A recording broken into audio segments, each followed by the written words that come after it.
നമസ്കാരം. മലയാളി വാർത്തയിലേക്ക് സ്വാഗതം. പാർട്ടി പുനഃസംഘടനയ്ക്ക് പിന്നാലെ കേന്ദ്ര മന്ത്രിസഭാ പുനഃസംഘടനയും ഉടൻ പ്രഖ്യാപിക്കുമെന്ന സൂചന. കേന്ദ്ര മന്ത്രിസഭയിലേക്ക് യുവരക്തത്തെ ഉൾപ്പെടുത്താനുള്ള എല്ലാ സാധ്യതയും തെളിയുകയാണ്. BJPയുടെ തീപ്പൊരി യുവ നേതാവ് തേജസ്വി സൂര്യ കേന്ദ്രമന്ത്രിയായേക്കും എന്ന സൂചനയുണ്ട്. മാത്രമല്ല, കഴിഞ്ഞ ദിവസം യുവമോർച്ച ദേശീയ അധ്യക്ഷൻ എന്ന പദവിയിൽ നിന്നും തേജസ്വി സൂര്യയെ മാറ്റിയിരുന്നു. ഇത് കേന്ദ്രമന്ത്രിസഭയിൽ ഉൾപ്പെടുത്തുന്നതിന് വേണ്ടിയാണ് എന്നാണ് സൂചന.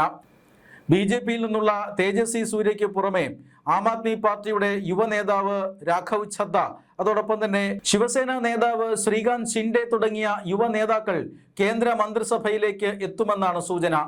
രാജ്യത്തെ ജെൻസി തലമുറയ്ക്കിടയിൽ ജനസ്വാധീനം നഷ്ടപ്പെട്ടു എന്ന വിലയിരുത്തലിലാണ് BJP യുവാക്കൾക്ക് ഇപ്പോൾ വലിയ പ്രാധാന്യം നൽകുന്നത്. കഴിഞ്ഞ ദിവസം പ്രധാനമന്ത്രി നരേന്ദ്രമോദി ചെങ്കോട്ടയിൽ നടത്തിയ സ്വാതന്ത്ര്യദിന പ്രസംഗത്തിലും യുവാക്കളുടെ ആവശ്യങ്ങൾക്ക് മുൻഗണന നൽകിയിരുന്നു. യുവാക്കൾക്ക് കൂടുതൽ അവസരങ്ങൾ തുറന്നുകൊടുക്കുന്ന പ്രഖ്യാപനങ്ങളാണ് കഴിഞ്ഞ ദിവസം പ്രധാനമന്ത്രി നരേന്ദ്രമോദി നടത്തിയത്. നീറ്റ് പരീക്ഷാ ക്രമക്കേട് ഉയർത്തിപ്പിടിച്ചുകൊണ്ട് CJP വലിയ സമരമാണ് ദില്ലിയിൽ നടത്തിയത്.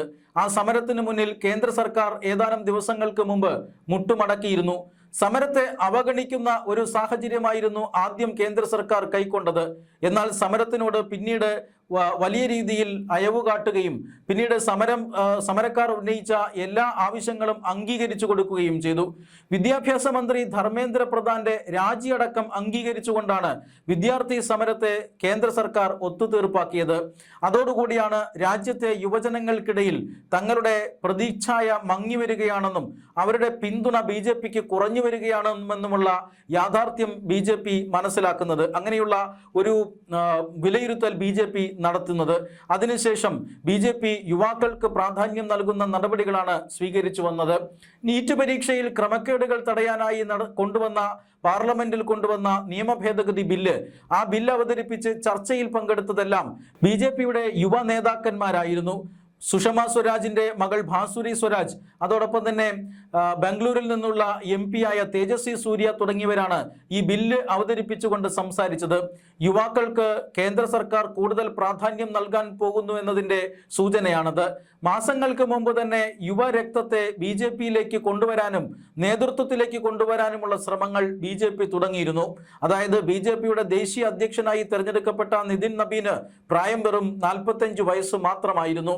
പിന്നീട് കഴിഞ്ഞ ദിവസം പാർട്ടിയുടെ ദേശീയ ടീമിനെ പ്രഖ്യാപിച്ചിരുന്നു. അതിലും യുവരക്തത്തിന് വലിയ പ്രാധാന്യം ലഭിച്ചിരുന്നു. തൊട്ടു പിന്നാലെയാണ് കേന്ദ്ര മന്ത്രിസഭാ വികസനത്തിൽ യുവരക്തങ്ങളെ ഇപ്പോൾ വലിയ പ്രാധാന്യത്തോടുകൂടി പരിഗണിക്കുന്നത്.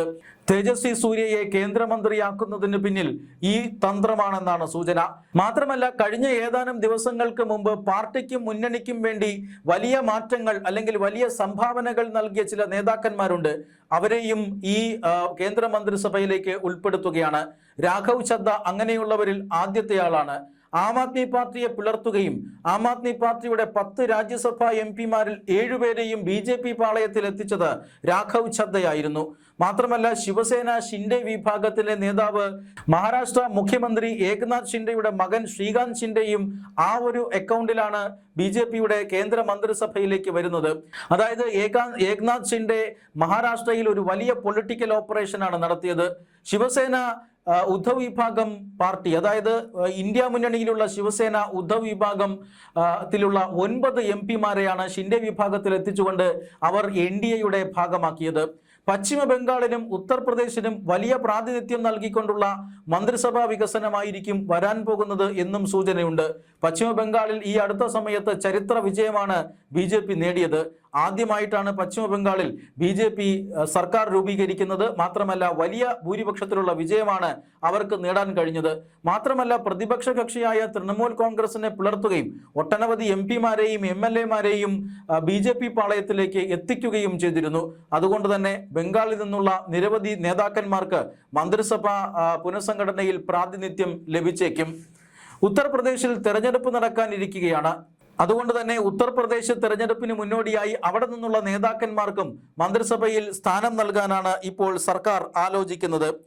ബീഹാറിൽ മുഖ്യമന്ത്രി സ്ഥാനത്ത് നിന്നും രാജിവെച്ചുകൊണ്ട് രാജ്യസഭാംഗമായി മാറിയ നിതീഷ് കുമാർ, അതോടൊപ്പം തന്നെ മനോജ് സിൻഹ, മുൻ RBI ഗവർണറായിരുന്ന ശക്തികാന്ത ദാസ് എന്നിവരടക്കം ഇപ്പോൾ മന്ത്രിസഭയിലേക്ക് എത്തുമെന്ന സൂചനയുണ്ട്. വിദ്യാഭ്യാസ വകുപ്പ് പരിചയസമ്പന്നയായ മന്ത്രി എന്ന നിലയിൽ കേന്ദ്രമന്ത്രി അല്ലെങ്കിൽ ഇപ്പോഴത്തെ ധനമന്ത്രി നിർമ്മലാ സീതാരാമൻ ഏറ്റെടുത്തേക്കുമെന്ന സൂചനയുണ്ട്. അങ്ങനെയെങ്കിൽ ധനമന്ത്രി സ്ഥാനം ശക്തികാന്ത ദാസിന് പോകും. എന്തായാലും യുവരക്തത്തെ അടക്കം ഉൾപ്പെടുത്തിക്കൊണ്ട് തേജസ്വി സൂര്യ എന്ന രാജ്യത്തെ യുവാക്കളുടെ ഏറ്റവും വലിയ പ്രതീകമായ നേതാവിനെ കേന്ദ്രമന്ത്രിസഭയിൽ എടുക്കുക വഴി ജൻസി തലമുറയെ കയ്യിലെടുക്കാമെന്നാണ് BJP കണക്ക് കൂട്ടുന്നത്. തന്ത്രപ്രധാനമായ നിയമസഭാ തെരഞ്ഞെടുപ്പുകൾ വരാനിരിക്കുന്നു. മാത്രമല്ല 2029 ലോക്സഭാ തെരഞ്ഞെടുപ്പിലേക്കായി പാർട്ടി ഒരുക്കങ്ങൾ തുടങ്ങിയിട്ടുമുണ്ട്. ഈ സാഹചര്യത്തിൽ ജൻസി തലമുറയെ കൂടി കയ്യിലെടുത്തുകൊണ്ട് അവരുടെ വിശ്വാസം പിടിച്ചുപറ്റിക്കൊണ്ടുള്ള മുന്നോട്ടു പോക്കിനാണ് BJP ആഗ്രഹിക്കുന്നത്. അതുകൂടി ഉൾക്കൊണ്ടുകൊണ്ടായിരിക്കും കേന്ദ്ര മന്ത്രിസഭാ പുനഃസംഘടന വരിക. പാർട്ടി പുനഃസംഘടന പുറത്തുവന്ന സാഹചര്യത്തിൽ ഉടൻ അടുത്ത ദിവസങ്ങളിൽ തന്നെ കേന്ദ്ര മന്ത്രിസഭാ പുനഃസംഘടനയും ഉണ്ടായേക്കുമെന്നാണ് സൂചന.